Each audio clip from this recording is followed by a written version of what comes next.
திணை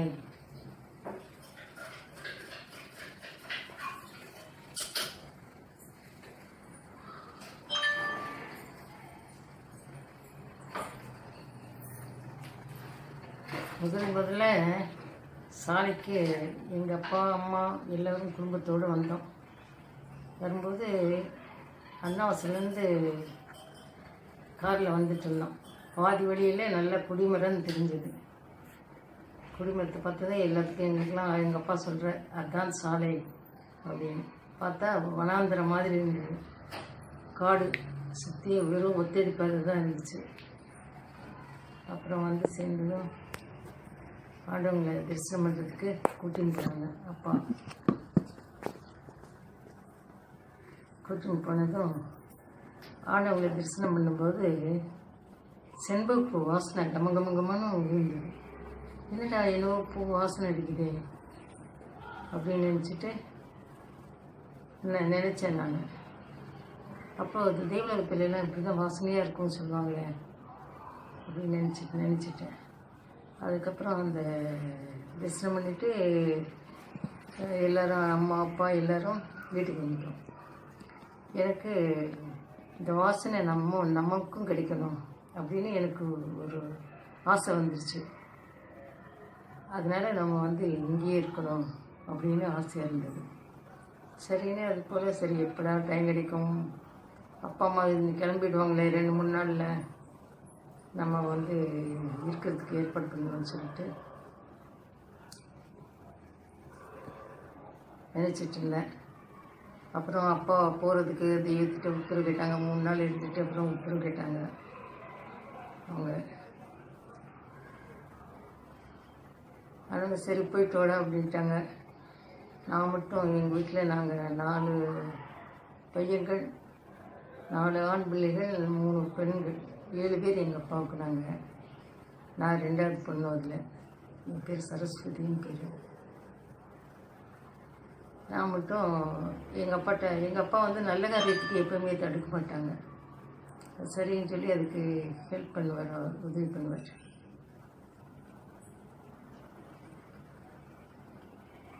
அப்புறம் சரி நான் எங்கள் அப்பாட்ட நான் இங்கேயே இருக்கிறேன்ப்பா, இந்த படிப்பு படிச்சுக்கிறேன்னா, அதனால் இந்த படிப்பு படிச்சுட்டு இங்கேயே இருக்கிறேன்ப்பா நான் அப்படின்னு. அதனால் என்னம்மா இது குருகுலமாச்சே, நீ தாராளமாக இருக்கலாமே அப்படின்ட்டார். ஆனால் அங்கே இருக்கிற செக்ரட்டரிஸ் எல்லாம் என்னை இருக்கவே விட மாட்டேன்ட்டாங்க. வேண்டாம், வயசுக்கு வந்து பொண்ணு இங்கே இருக்கக்கூடாது அப்படின்னு எவ்வளவோ தடங்கள் பண்ணாங்க. அப்படி இருக்கக்கூடாது, அப்பா அம்மா கூட தான் போகணும் அப்படின்ட்டாங்க. அப்புறம் நான் தெய்வத்துக்கு போய் அழுது முகமாக நின்று ஆண்டவங்க திருமாவளியிலேருந்து ஆலயத்துக்கு வந்துட்டுருக்காங்க. வந்துட்டுருக்கும்போது அழுத முகமாக அழுதுகிட்டே கேட்குறேன், ஆண்டவங்களே நான் இங்கேயே இருக்கணும், இந்த படிப்பு படிக்கணும்னு ஆசையாக இருக்குது எனக்கு, நான் இங்கேயே இருக்கிறேன் தெய்வமே. எங்கள் அப்பா அம்மா கூட சொல்லிட்டாங்க, செக்ரட்டரி எல்லாம் வேணான்னு சொல்லிட்டாங்க அப்படின்னு சொல்லிட்டு அழுதேன். அப்புறம் அம்மா ஆண்டவங்க என் முகத்தை பார்த்துட்டு அம்மாட்ட போனேன் அப்படின்னாங்க. எவ்வளவு சொல்லி கொடுத்தாங்க. அம்மாட்ட போனதும் அம்மா நீ என் கூடவே நீ இருக்கலாம் அப்படின்னு சொல்லி அம்மா உத்தரவு கொடுத்ததும் அப்புறம் யாரும் எந்த ஆட்சேபனையுமே செய்யலை. அதுலேருந்து அப்புறம் தினம் எங்கள் அப்பா மாதம் எனக்கு வந்து சாப்பாட்டுக்கு பணம் அனுப்புவாங்க. வீட்டு வேலை முடிஞ்சதும் ஆலயத்துக்கு போய் பெரிய பெரிய அந்த புக்ஸ் எல்லாம் எடுத்து படிச்சுட்டு இருப்பேன். ஆண்டவங்க சொல்லுவாங்க, அடிக்கடி சொல்லுவாங்க, சத்தமாக படிக்கணும், காதில் விழுகும்படியாக படிக்கணும். அப்படி வெளியிலலாம் முன்னு படித்தே பழக்கம் இருந்துருச்சா, அதே பழக்கமே வந்துருச்சு. அப்புறம் ஆண்டவங்க தான் அடிக்கடி சொல்லுவாங்க, சத்தமாக படிக்கணும் அப்படின்னு சொல்லி கொடுத்தாங்க. அங்கே போய் தான் சத்தமாக பழகிக்கிட்டேன் நான். அப்புறம் இருக்கும்போது கொஞ்ச நாள் கழித்து திருமணத்துக்கு எனக்கு ஏற்பாடு பண்ணிட்டாங்க எங்கள் அப்பா. எங்கள் அப்பாவெல்லாம் ஜாதி விட்டு இதெல்லாம் செய்யவே மாட்டாங்க. வெளியிலேருந்தெல்லாம் மாப்பிள்ளை வந்து பார்த்துட்டு போகிறாங்க. அப்போது பார்த்துட்டு போனாக்கா நான் வந்து கல்யாணமே செய்துக்க மாட்டேன் அப்படின்னு சொல்லிட்டேன். அப்புறம்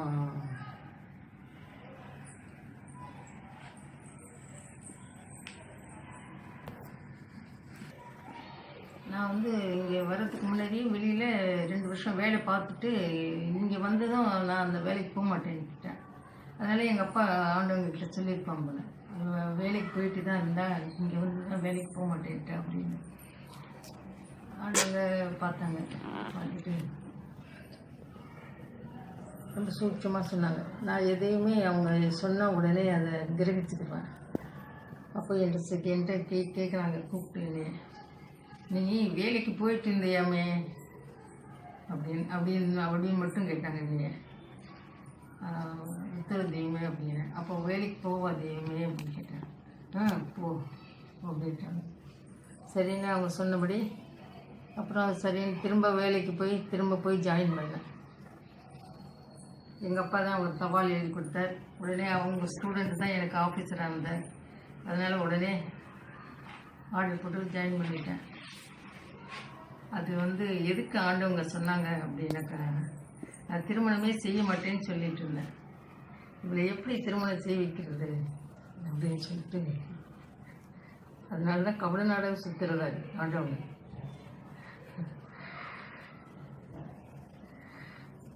திருமணம் போயிட்டு அவளை கொஞ்ச நாள் கழித்து ஆஃபீஸில் வேலை பார்த்துருந்தா தனியாக வந்து வாலண்டியராக பேசுகிறாங்க என்கிட்ட.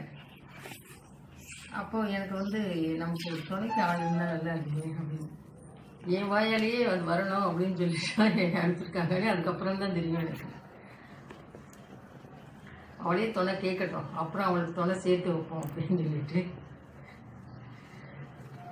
அதுக்காக வேண்டிதான் என்னை வேலைக்கே அனுப்பியிருக்காங்க.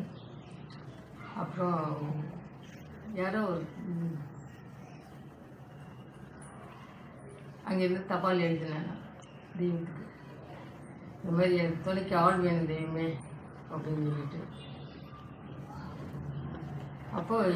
இப்போ நான் திருமணம் பண்ணியிருக்கிறேன். இவர் வந்து நெய்வேலி ரஷீத் அகமட், இவருக்கு பழைய பேர், எங்கள் வீட்டுக்காரர் பேர். அவர் ஆண்டவங்க வச்சது நெய்வேலி ஜெயவேந்தானந்தர். அவரும் உட்கார்ந்துருக்கார்.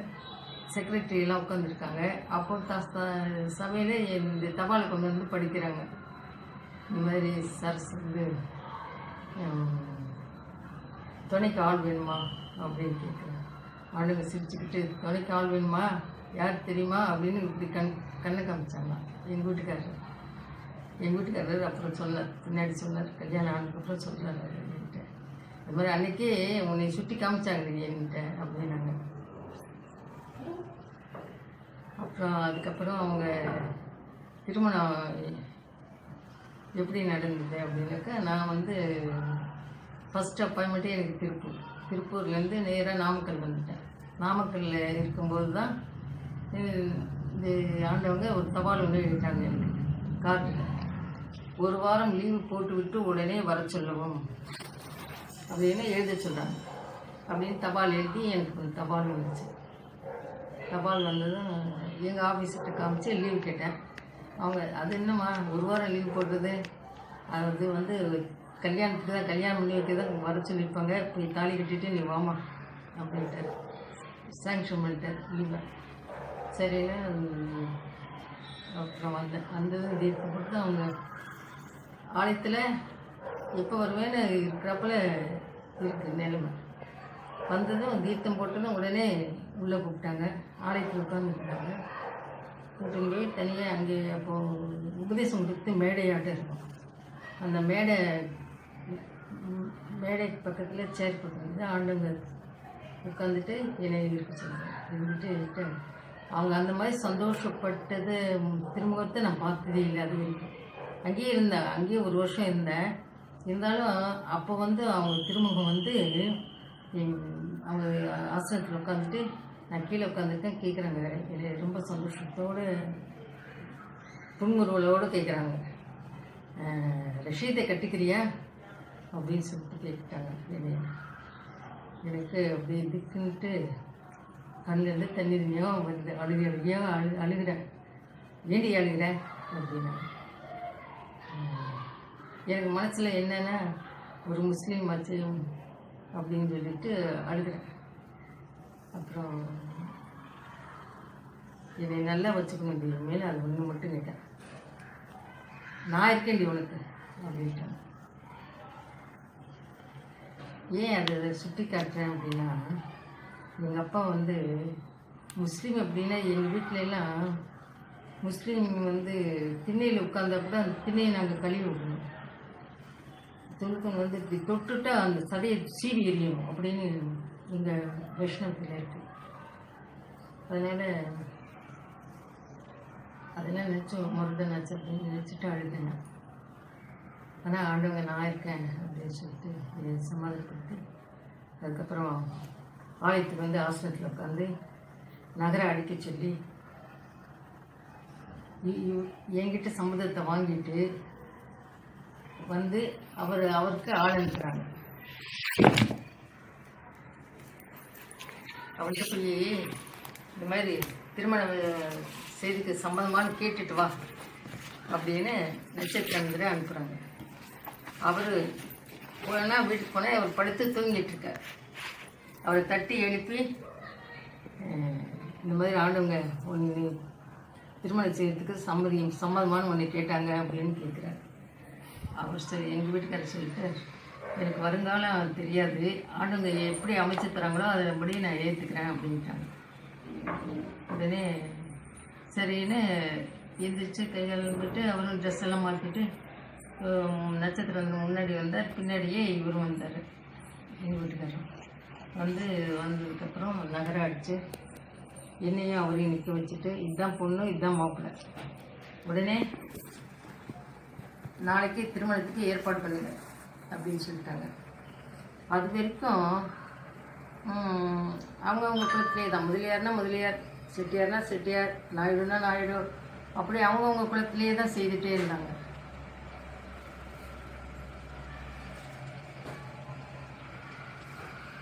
ஆண்டவங்க வந்து எந்த ஒரு காரியம் செய்தாலும் செயல்படுத்தி காட்டி தான் அவங்க நம்ப வச்சாங்க. எல்லா பிள்ளைகளையும் அப்படி தான் சேர்த்தாங்க. எல்லா பிள்ளைகளும் அப்படி தான் நம்பினாங்க, செயல்படுத்தி காட்டி தான் சேர்த்தாங்க. அது மாதிரி முதல்ல ஜாதி விட்டு மதம் விட்டு அவங்க செயல்படுத்தி காட்டுறாங்க.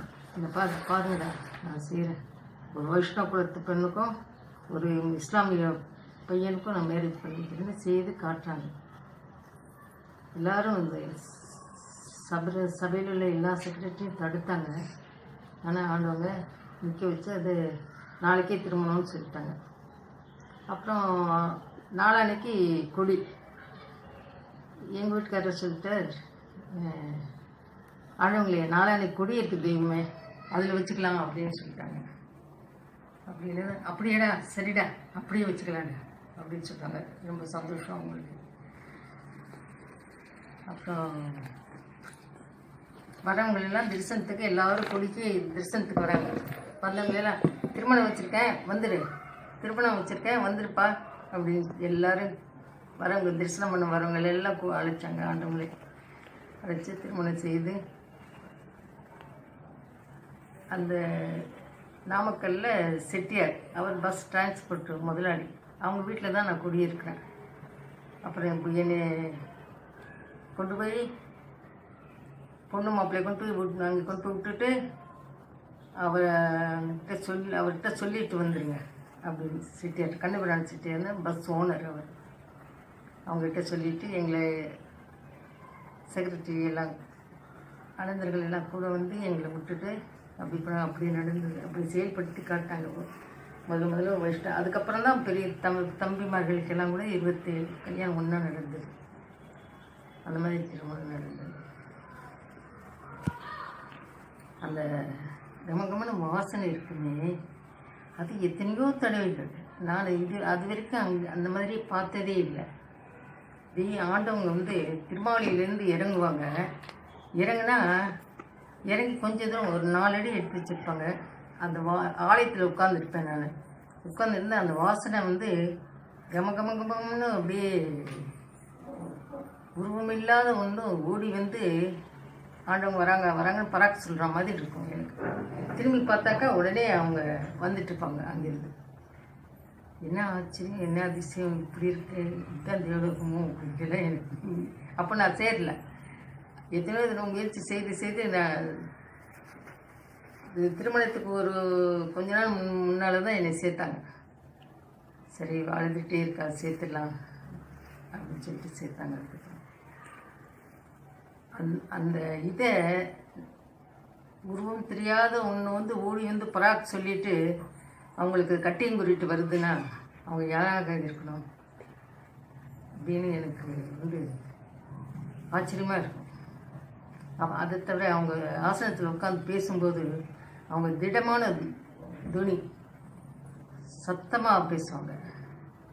பாட்டு பாடினாக்கா ஒரு மைல் தூரத்துக்கு கேட்கும், அவ்வளோ சத்தமாக பாடுவாங்க. பாடி இருப்பாங்க.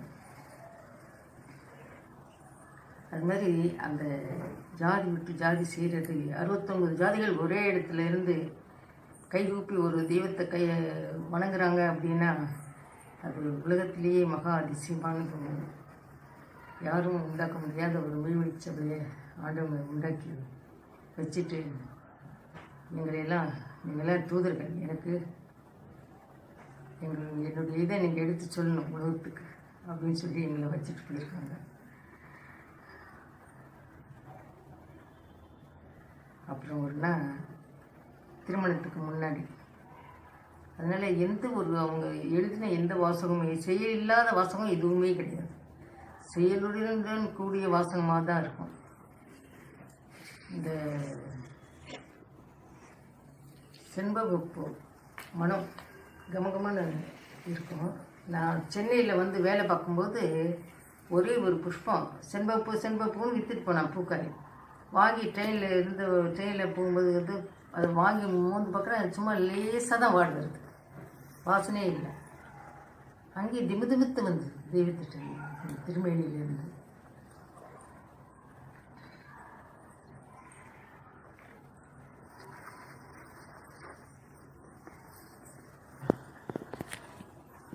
வாசனை இதில் ஒரு பாட்டு பாடி வச்சிருக்கேன், அதை பாடுறேன்.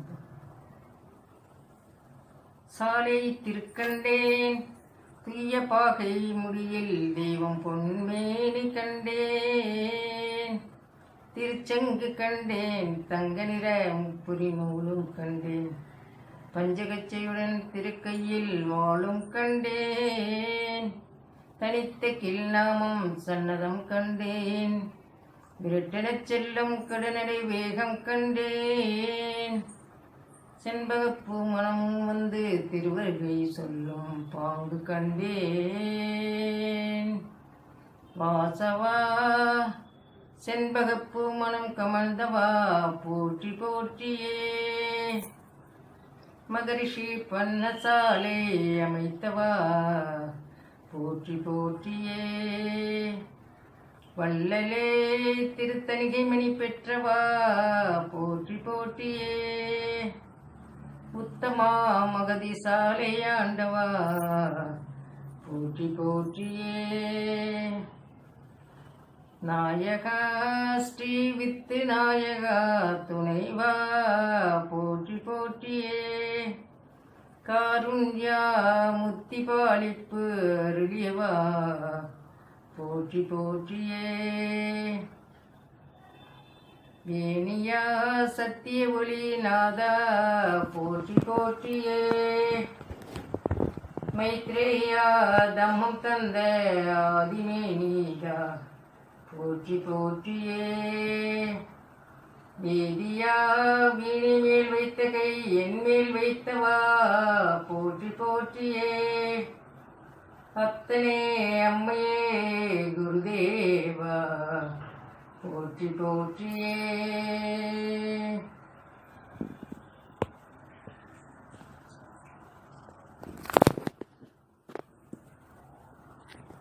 கடைசியில் அத்தனே அம்மையே குருதேவா வீணை மேல் வைத்த கை என் மேல், அதுக்கு ஒரு இது இருக்குது, காரணம் இருக்குது. ஒரு நாள் ஆலயத்தில் உட்காந்துருக்கேன், திருமணத்துக்கு முன்னாடி உட்காந்துருக்கும்போது ஆண்டவங்க ஆசிரமத்தில் உட்காந்துட்டு இப்படி பார்த்தாங்க, சுற்றி பார்த்தாங்க. அப்புறம் எங்கள் வான்னு சொன்னாங்க, என்னை கூப்பிட்டு அப்போது ஆலயத்தில் வந்து எல்லா வாத்தியங்களும் ஆலயத்திலேயே இருக்கும். அந்த வீணையை சுட்டி காட்டி அதை எடுத்துகிட்டு வா அப்படின்னாங்க. அதை எடுத்துகிட்டு வந்து கொடுத்தேன். எடுத்துகிட்டு வந்து கொடுத்தா வயசானவங்க தானே, எப்படி இவங்க வாசிப்பாங்க அப்படின்னு எனக்கு மனசில் நினைவு ஓடுது. நான் 2 கையிலையும் தூக்க முடியாத தூக்கி வந்து தரேன். அதை வந்து சட்டின கீழே இறங்கி உட்காந்துட்டு அதை வாங்கி அதை வந்து சர்வசாதாரணமாக எடுத்து வாசிக்கிறாங்க. வாசிச்சுட்டு என்ன வாசித்தேன் தெரியுமா அப்படிங்கிறாங்க. என்னை பார்த்து புன்முறுவலோட. தெரியலையே இருப்பேன் அப்படின்னா. நான் கேளு என்ன வாசித்தேன் அப்படின்னு சொல்லிட்டு அவங்க பாடிக்கொண்டே அதை வாசித்து காமிக்கிறாங்க. என்ன வாசிக்கிறாங்கன்னா, பார்க்குறாப்புல பார்க்குறான், பாக்குவத்தில் கேட்குறான் அப்படின்னு அதில் வீணையில் வாசிக்கிறாங்க. அப்படியே வாசித்து காமிச்சாங்க. இப்படி இவ்வளோ வயசான ஒரு பக்தர் வந்து வாசிக்கிற, நம்ம ஏன் வீணை கற்றுக்கூடாது அப்படின்னு எனக்கு அப்போவே வீணைன்னு எனக்கு சின்ன பிள்ளைலேருந்தே ஆசை. அப்போது திடமாக அது நம்ம வீணை கற்றுக்கணும்னு ஒரு விதமான ஒரு எண்ணம் வந்து, அதுக்கப்புறம் சரி எடுத்துன்னு போய் வச்சிரு அப்படின்னாங்க. வீணை வாசித்து காமிச்சாங்க. அப்புறம் பெரிய மாட்டை சின்ன மாட்டையெல்லாம் போய் சொன்னேன். அடியே நீ மட்டும் தாண்டி பார்த்த, எங்களையும் கூப்பிடக்கூடாதா, ஐயோ ஆண்டவங்க வந்து வீணை வாசிக்கிறத அப்படின்னு சொல்லிட்டு அவங்களும் ஆதங்கப்பட்டாங்க. வீணை வாசித்து பார்த்தேன் ஆண்டவங்களை. எனக்கு ரொம்ப சந்தோஷமாக இருந்தது. அதுக்கப்புறம் 50வது வயசில் நானும் வீணை கற்றுக்கிட்டேன். வீணை கற்றுக்கிட்டு எங்கள் அப்பா அம்மா முன்னாடி உட்காந்து வாசித்து காமிச்சேன். எங்கள் மாஸ்டர் வந்து பாடி நான் வாசித்து காமிச்சேன். அப்புறம் எங்களுக்கு திருமணம் செய்யும்போது பத்தியம் வச்சுருந்தாங்க. அதாவது என்ன பத்தியம் அப்படின்னாக்கா, ஆணும் பெண்ணும் வந்து சேரக்கூடாது அப்படிங்கிற ஒரு பத்தியம் வச்சுருக்காங்க. திருமணம் செய்தவங்க கூட அண்ணா அக்கா அப்படியே தான் இருக்கணும் அப்படின்னு சொல்லியிருந்தாங்க. அந்த பத்தியத்தில் எங்களுக்கு அந்த பத்தியம் வைக்கல. அப்போ வாரிசு உண்டாகணும் அப்படின்னு தெய்வம் எதிர்பார்க்குறாங்க போல. அப்புறம் எங்கள் பெரிய பையன் பிறந்து பேர் வச்சதுக்கப்புறம் அப்புறம் ஒவ்வொருத்தராக வந்து பேர் வச்சாங்க. அது ஒரு மறக்க முடியாத ஒரு சம்பவம். அப்புறம் என்னடா இத்தனை நாள் எங்கடா போயிருந்தீங்க அப்படின்னு சொல்லிட்டு பிள்ளைகளெல்லாம் கேட்டாங்க. சரி பிள்ளைங்களால் இனிமேல் அவங்க எல்லாம் எதுவும் செய்ய முடியல, நாம் தான் இனிமேல் தவத்துக்கு போகணும் போல. நான் தினம் கூலிக்காரனாட்டம் போய் தவத்துக்கு போயிட்டு வரேன்டா, உங்களுக்கெல்லாம் படியெடுக்கிறதுக்கு அப்படின்னு சொல்லுவாங்க. அடிக்கடி சொல்லுவாங்க. அது கூலிக்காரனாட்டம் தினம் தவத்துக்கு போகிறேன்டா அப்படின்னு சொல்லுவாங்க. அதை நினச்சி தான் இந்த பாட்டை பாடினேன். நான் எந்த ஒரு காரியம் செய்தாலும் காரண காரியமாக தான் செய்வாங்க. அது செயலுடைய வாசகமாக தான் இருக்கும். செயல் இல்லாத வாசகம் எதுவுமே இல்லை. செயல்படுத்தி தான் கட்டணும்.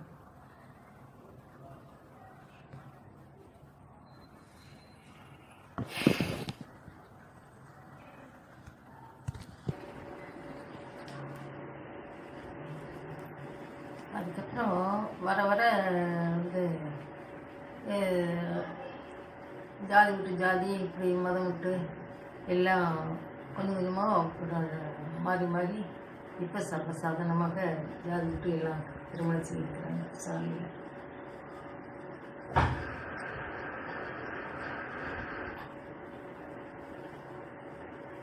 எங்களுக்கு பிறக்க குழந்தைய அவங்க எதிர்பார்க்குறாங்கங்கிறது தெரிஞ்சது.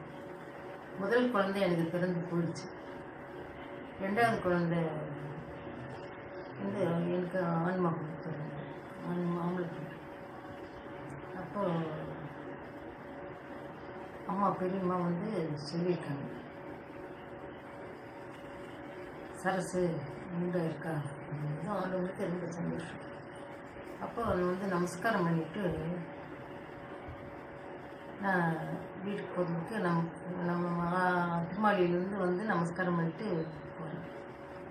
அப்போது ஆண்டவங்க இதை பார்த்துட்டு சொல்கிறாங்க, நான் வந்துட்டுமா அப்படிங்கிறாங்க. பின்னாடி தான் அதனுடைய பொருள் வந்துச்சு. தெரியாது எனக்கு.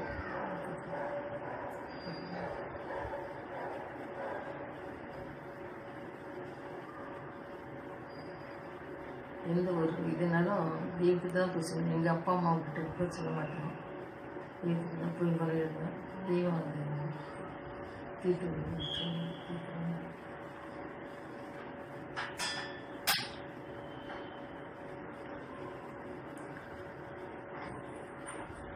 அப்புறம் இன்னும் செயல் மறக்க முடியாது. ஒரு தடவை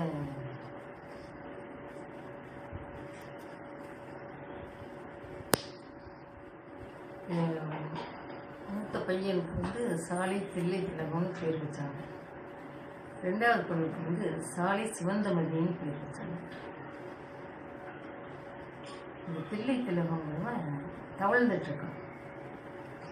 அப்போ கூட குழந்தை சின்ன குழந்தைன்னா நான் விட்டுட்டு இந்த ஆண்டவங்களை நீங்கள் தானே கொடுத்தீங்க, நீங்கள் தான் பார்த்துக்கணும்னு சொல்லிட்டு நான் வாசலில் இதுன்னு எல்லாம் விரித்து போட்டுட்டு அந்த வலையை வச்சுட்டு குழந்தைக்கு வைக்கிற வலை இருக்கேன் அந்த கொசு வலையை வச்சு மூடி வச்சுட்டு போடுவேன்.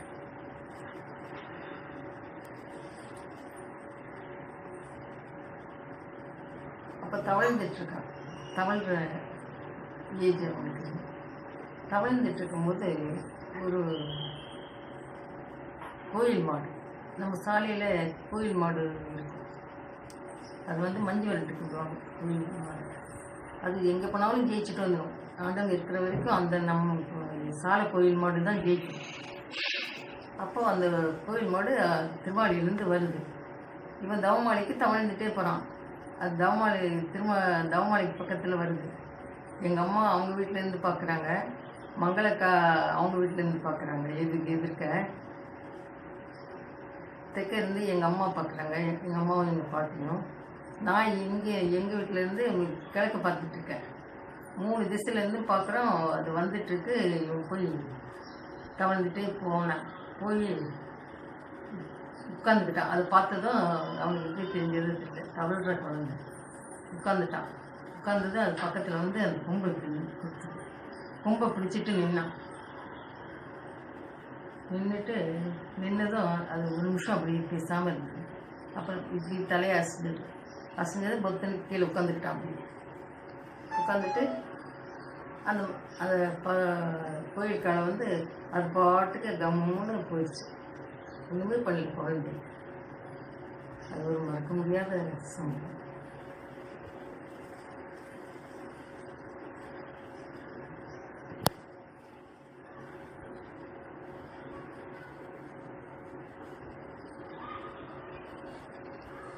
அப்படி எனக்கும் எங்கள் வீட்டுக்காரர் எந்த ஒரு இது வந்தாலும் எங்கள் அம்மா அப்பாட்ட இதையும் சொல்ல மாட்டேன்.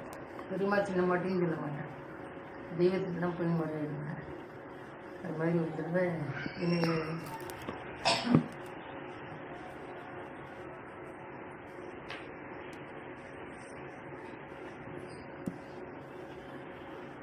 என்கிட்ட சண்டை போட்டாங்க. அப்புறம் அது தெய்வத்திட்ட அழுதுகிட்டே சொன்னதும் அப்போது எனக்கு பெரிய பொண்ணு சாலை சிவந்தமதின்னு பேர்.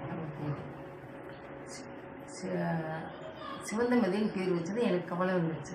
அடடா, சிவந்தமதினா சிவந்தமதினா சீக்கிரம் விழுந்துருமே கீழே, இந்த பிள்ளை போயிடுமோ என்னமோன்ட்டு இருந்ததுன்னா அதுக்கு தகுந்தாப்புல 10வது நாள் வயிற்றாலையாக போச்சு. அதுக்கப்புறம் அது சரியாயிடுச்சு. அதே மாதிரி 10வது மாதம் வயிற்றாலையாக போச்சு. அதுவும் சரியாயிடுச்சு. அதுக்கப்புறம் தான் எனக்கு தெய்வம் சரி சாலை சிவந்தமதின்னு இன்னும் நாம வச்சுருக்காங்க, தெய்வம் வச்ச நாமம் அப்படின்னு சொன்னேன். அந்த குழந்தைய இடுப்பில் தூக்கிக்கிட்டு தெய்வத்துக்கு போய் முறையிட்டேன். முதல்ல 2 பேத்துக்கு சண்டை திட்டாட்டு சொல்லிட்டு போய் சொல்கிறேன்.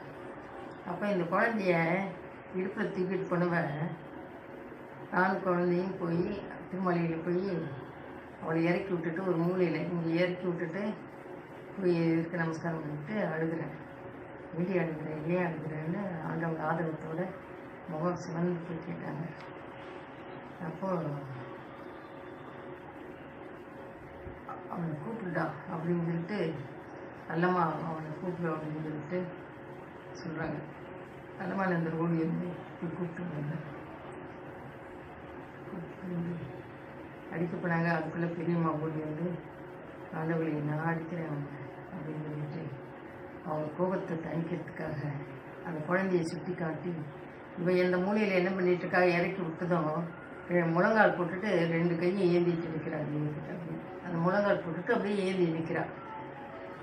ஆச்சரியமாக இருந்தது. பார்த்ததும் நானே அப்போ தான் பார்க்குறேன், குழந்தைய இறக்கி விட்டுங்க. அப்போ இறக்கி விட்டாக்கா முழங்கால் போட்டுட்டு அப்படியே கையேந்தான். கையேந்திட்டு ஆண்டவளே இங்கே பாருங்கள், இந்த பிள்ளையை பாருங்கள், கையேந்திரா, ஆண்டவர்கிட்ட துவா கேட்குறா. அவங்க அப்பனுக்கு பதிலாக ஆண்டவர்கிட்ட துவா கேட்குறா அப்படிங்கிறாங்க. ஆண்டவங்களுக்கு அப்படியே கொஞ்சம் அந்த கோபம் கணிஞ்சு உட்காந்துட்டாங்க. அம்மா தான் சத்தம் போட்டு ஆண்டவங்க சத்தம் போட்டுட்டு அப்புறம் அந்த சமாதானம் பண்ணி விட்டாங்க. அதுவும் மறக்க முடியாத ஒரு நிகழ்ச்சி. அப்போது 1 வருஷம்தான் இருக்கும் என் பொண்ணுக்கு, சாலை சிவந்தமதிக்கு.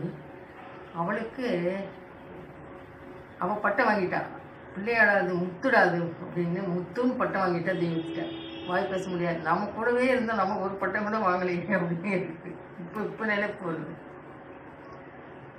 முத்து பட்டம் அந்த 1 வயசுலேயே பேச முடியாத ஒரு நிலையில் கூட அந்த அப்போ அந்த ஜீவன் வந்து அவங்களோட ஐக்கியம் இருக்கு. அதனால தான் அந்த பட்டம் கிடைச்சிருக்கு. அந்த பிள்ளை அந்த பட்டம் வாங்கினவர் எங்கள் பெரிய பொண்ணு சாலை சிவந்த மணி.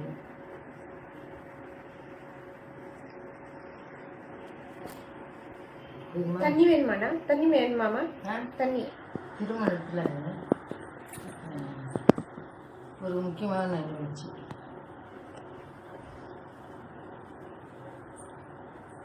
திருமணத்தன்னைக்கு ஏற்பாடு செய்யுங்கடா அப்படின்ட்டாங்க. ஏற்பாடு செய்து அன்றைக்கி எல்லாரும் சபையில் வந்து உட்காந்துருக்காங்க. ஆண் பெண் அடங்களும் உட்காந்துருக்கா. எங்கள் அப்பா எங்கள் பெரியப்பா எல்லோரும் உட்காந்துருக்காங்க. அப்போது பெண்கள் சைடில் ஆண்டவங்க பார்க்குறாங்க. எல்லாத்தையும் அப்படியே வரிசையாக பார்த்துருந்தாங்க. அப்போ எங்கள் அம்மாவும் எங்கள் பாட்டியும் இல்லை. எங்கள் அம்மாவும் எங்கள் பாட்டியும் இல்லையா. ஆண்டவங்க பார்த்துட்டு நட்சத்திரம் பக்கத்தில் இருந்தார். கூப்பிட்டு அவங்க வராங்களா இல்லையா, அவங்க போய் வரல, திருமணத்துக்கு வரல, சபையை விட்டு எடுத்தெஞ்சிருவேன் அப்படின்னு கண்டித்து சொன்னாங்க. உடனே நட்சத்திரம் எழுந்திரிச்சு போய் அவங்க எங்கள் அம்மாட்டையும் எங்கள் பாட்டியும் அழுதுகிட்டே இருந்தாங்க. வீட்டில் ஒரு முஸ்லீம் பையன் திருமணம் பண்ணிக்கிறாங்களே அவங்களுக்கு வருத்தம். அதுக்கப்புறம் உடனே ஆண்டவங்க போய் சொன்னது, ஆண்டவங்க ஆளுநர் போய் சொன்னதும் நட்சத்திரம் போய் சொன்னதும் உடனே வந்துட்டாங்க. வந்து திருமணத்தில் கலந்துக்கிட்டாங்க. அது ஒரு முக்கியமான நிகழ்வு.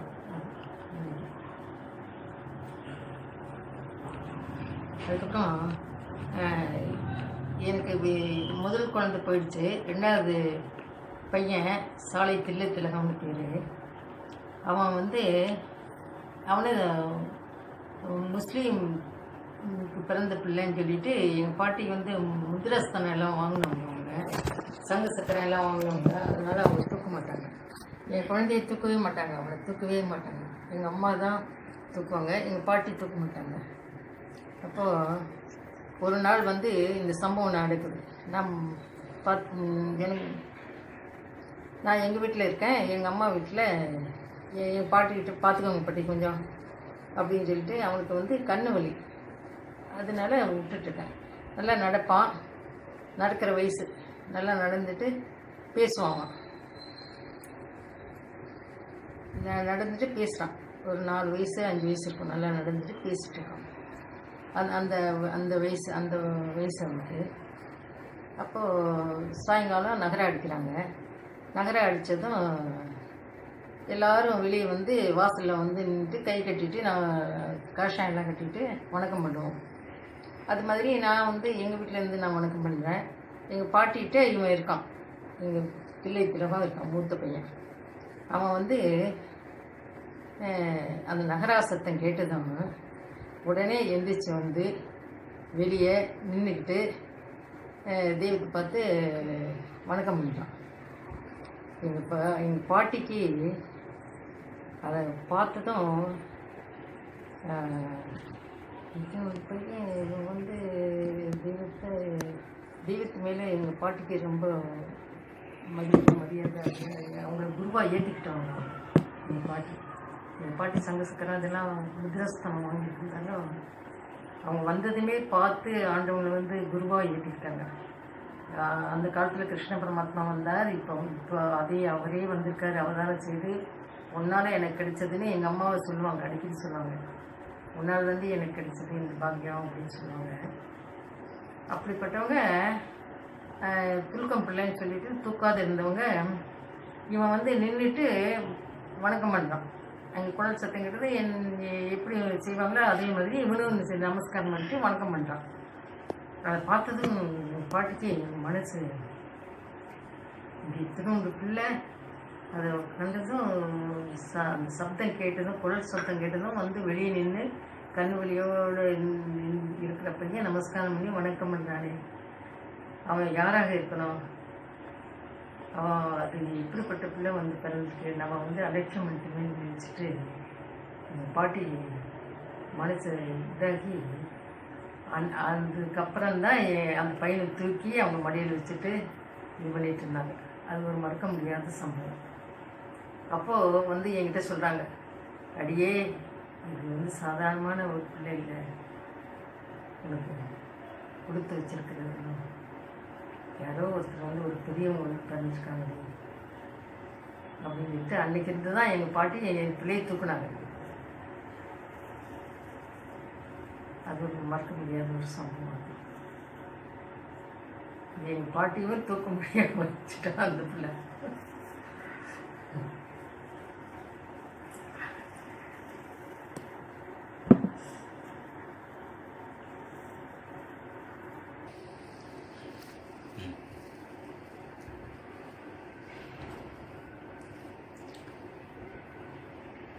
என்னை உத்தியோகத்துக்கு நீ போ அப்படின்னு சொன்னாங்க. வேலைக்கு போன்னு சொன்னதும் எங்கள் அப்பா ஆர்டர் போட்டு கொடுத்து நான் ஸ்கூலில் ஹெச்சமாக வேலை பார்த்துட்ருக்கேன். அப்போது தினம் வந்து ஆண்டவங்க அப்போ யுகத்தவசுக்கு போயிருக்காங்க. அந்த யுகத்தவசப்போ அங்கே யாரும் போகக்கூடாது, முக்கியமான ஆளுங்க தான் போவாங்க. அங்கே நான் வந்து தெய்வத்தை நமஸ்காரம் பண்ணிட்டு தான் போகணும், நமஸ்காரம் பண்ணாமல் போக மாட்டேன் அப்படின்னு சொல்லிட்டு போய் டெய்லி போவேன். அது என்னை யாரும் ஒருத்தரும் எந்த தடங்கும் பண்ண மாட்டாங்க. போய் அப்போது நான் ஒரு நாள் தினம் போய் நமஸ்காரம் பண்ணிட்டு போயிடுவேன் வேலைக்கு. அப்போது ஒரு நாள் காலை நேரம் சூரிய உதயம் ஆகிட்டுருக்கு. அப்போது போய் ஆண்டவங்க ஆசனத்தில் உட்காந்துருக்காங்க வெளியே. நான் போய் நமஸ்காரம் பண்ணுறேன். கலிமக ஆனந்தர் பக்கத்தில் உட்காந்துருக்காங்க கீழே. அப்போது நமஸ்காரம் பண்ணிட்டு நின்றதும் என்னை கேட்குறாங்க, பாட தெரியுமா உனக்கு? தெரியும் தெய்வமே அப்படின்னு. நீங்கள் பாடு அப்படின்ட்டாங்க. சரின்னு சொல்லிட்டு உடனே பாடினேன். எனக்கு தெரிஞ்சது திருப்பாவை திருவம்பாவை தானே, நான் அங்கே வைஷ்ணவ குலமாச்சேன். அதனால் இந்த பாட்டு தான் பாடினேன். மாலே மணிவண்ணா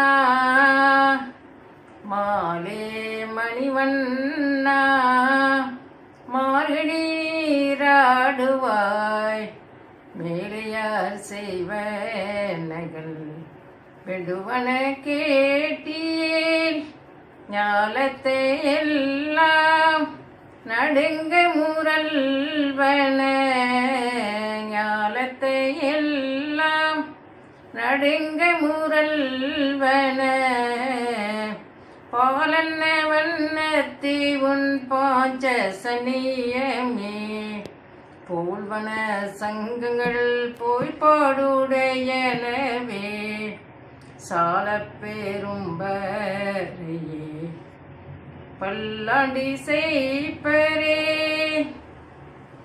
இப்படின்ட்டாங்க. எப்படின்னா டக்குன்னு இப்படி சொல்கிறாங்க. கலிமானந்தரை பார்த்து சொல்கிறாங்க ஆண்டவங்க, பாருங்க ஆண்டாள் கூட என்னை பற்றி பாடியிருக்கா அப்படின்னு ரொம்ப சந்தோஷமாக சொன்னாங்க. அப்படின்னு சால பேரும்பரையே பல்லாண்டி செய்ப்பரே கோல விளக்கே கொடிய விதானமே ஆளினிலேயருளெலோரெம்பாவாய் மாலே மணிவண்ணா. அப்படின்னு சொல்லிட்டு அப்புறம் நமஸ்காரம் பண்ணிவிட்டு நான் ஸ்கூலுக்கு போயிட்டேன். அதுவும் ஒரு மறக்க முடியாத ஒரு சம்பவம்.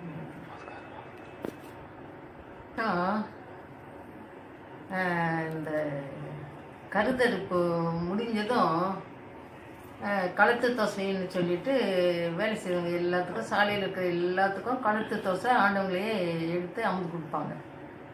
அந்த கழுத்து தோசை எப்படி செய்கிறது அப்படின்னாக்கா, நான் வேலைக்கு போயிட்டாலும் கூட அந்த கழுத்து தோசை இன்னைக்குன்னு சொல்லிட்டு அதுக்காக வேண்டி அங்கேருந்து ஓடி வந்துடுவேன் லீவ் போட்டுட்டு.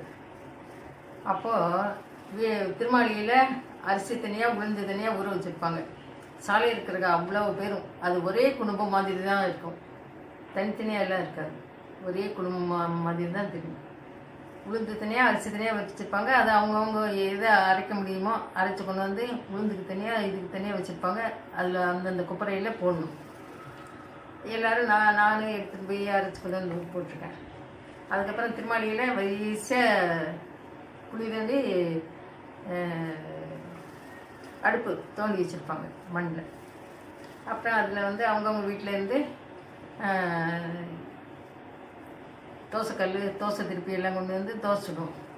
வரிசையாக உட்காந்து அது ரொம்ப சந்தோஷமாக இருக்கும். அதுக்காக இதில் கருத்தரிப்பு முடிஞ்சதும் அந்த அந்த சம்பவம் நடக்கும். அப்போ வரிசையாக உட்காந்து எல்லாம் தோசை சுடுவோம். மாவு எல்லாம் கொண்டு வந்து கொடுப்பாங்க. நான் ரொம்ப கைங்கரியம்லாம் அதெல்லாம் பண்ணியிருக்கேன். மாவு கொண்டாந்து கொடுப்பாங்க, மாவு அரைச்சி கொண்டு வந்து ஊற்றிருக்கேன். அப்புறம் சட்னிக்கு வந்து பொட்டுக்கடலை, நிலக்கடலை பருப்பு, தேங்காய், உப்பு, புளி, மிளகாய் இது 5 சேர்த்துருப்பாங்க. சேர்த்து அரைச்சி அது தனியாக வச்சுருப்பாங்க தாளிச்சு. பெரிய மாவில் வந்து வெல்லம் பாவு காய்ச்சி ஊற்றி தருவாங்க, கலந்து தருவாங்க. நாங்கள் கொண்டு வந்து கொடுத்தாக்க உட்காந்து 10 பேர் சுடுவாங்க. 10 பேர் கொண்டாந்து கொடுத்துட்டே இருப்பாங்க. அப்படியே எல்லாம் திருமாளியிலே செய்வோம். அப்போ ஆடங்க வரிசையாக பார்த்துட்டே வந்தாங்க. ஒருத்தர் பார்த்துட்டே வந்துட்டு ஒரு அம்மா வந்து ரொம்ப மெல்லிசாக சுட்டுட்டு இருந்தேன். ஏய் எச்சில் ஏட்ட ஏன் சுட்டா, நல்லா தோசை மொத்தமாக நல்லா இருக்கணும், நல்லா சுடுவேன் அப்படிம்பாங்க. மெல்லிசா இருந்தால் அவங்களுக்கு பிடிக்காது. தோசை நல்லா மொத்தமாக ஒரு தோசை சாப்பிட்டாலே வயிறு நிறைஞ்சிடும். நமக்கெல்லாம் நல்லா வேலை செய்கிறவங்க 3 தோசை 4 தோசை எல்லாம் வாங்கி எடுத்து சாப்பிடுவேன். அப்புறம் அதை எல்லாம் செய்து எடுத்துகிட்டு போய் வயக்காட்டில் உட்காந்துட்டு தெய்வமும் அந்த வரப்பில் உட்காந்துருப்பாங்க. மேடையாட்டம் இருக்கும், அங்கே உட்காந்துப்பாங்க. விபத்து வசதியில் ஆனால் அங்கே உட்காந்துட்டு எல்லாம் கொண்டு வந்து பக்கத்தில் வச்சுருவாங்க. சட்னி, தோசை எல்லாம் செய்து கொண்டு வந்து வச்சுட்டு அந்த முதல்ல வேலை செய்தவங்கெல்லாம் முதல்ல வாங்கடா அப்படின்னு சொல்லிட்டு கொண்டு வந்து வச்சுட்டு அவங்களுக்கு எல்லாம் எடுத்து கொடுப்பாங்க. தோசை அதில் சட்னி வச்சு அவங்க திருக்கரத்தாலேயே வாங்கி நாங்கள் சாப்பிடுவோம். வருஷம் அந்த இதையும் மறக்க முடியாத ஒன்றும். இன்னொன்று அந்த கருதரப்பப்போ ஒரு தடவை அவங்க அவ்வளோ தூரம் ரொம்ப தூரத்தில் அங்கே நின்றுட்டுருக்காங்க. நானும் சார் கருதறுக்கலாம் அப்படின்னு சொல்லிட்டு அங்கே சாலையிலே இருந்ததுனால கருதறுக்கலான்னு சொல்லிட்டு போய் இறங்கி அருவா வாங்கி இது பண்ணேன். உடனே அங்கேருந்து வேகமாக வந்துட்டாங்க என் பக்கத்தில். ஏய் உனக்கு கருது அறுக்க தெரியுமா? என்னை பார்த்துட்டு எனக்கு ஒன்றும் தெரியாதே, இவ கையை அறுத்துக்க போகிறான்னு நினச்சிட்டு அந்த இறக்கத்தோடு அவங்க அங்கேருந்து வேகமாக வந்து சொல்கிறாங்க. கையில் அறுத்துக்கிறவாளேன்னு சொல்லிட்டு வேகமாக ஓடி வந்து, கருது அறுக்க தெரியுமா உனக்கு? அறுக்க தெரியாதே, நீ ஏன் அறுக்கிற அப்படின்னு சொல்லிட்டு சரி நான் காமிக்கிறேன்னு சொல்லிட்டு அவங்க வயலில் இறங்கி இது மேலே இதை பிடிச்சிக்கிட்டு அந்த புல்லை பிடிச்சிக்கிட்டு அது இப்படி அறுக்கணும், இல்லைன்னா அந்த சுண்டு விரல் போயிடும், ஜாக்கிரதையாக செய்யணும் அப்படின்னு சொல்லி சுதானம் சொல்லிவிட்டு அதை எப்படி அறுக்கிறதுன்னு அறுத்து காமிச்சிட்டு அது போனாங்க. அதுவும் மறக்க முடியாத ஒரு சம்பவம்.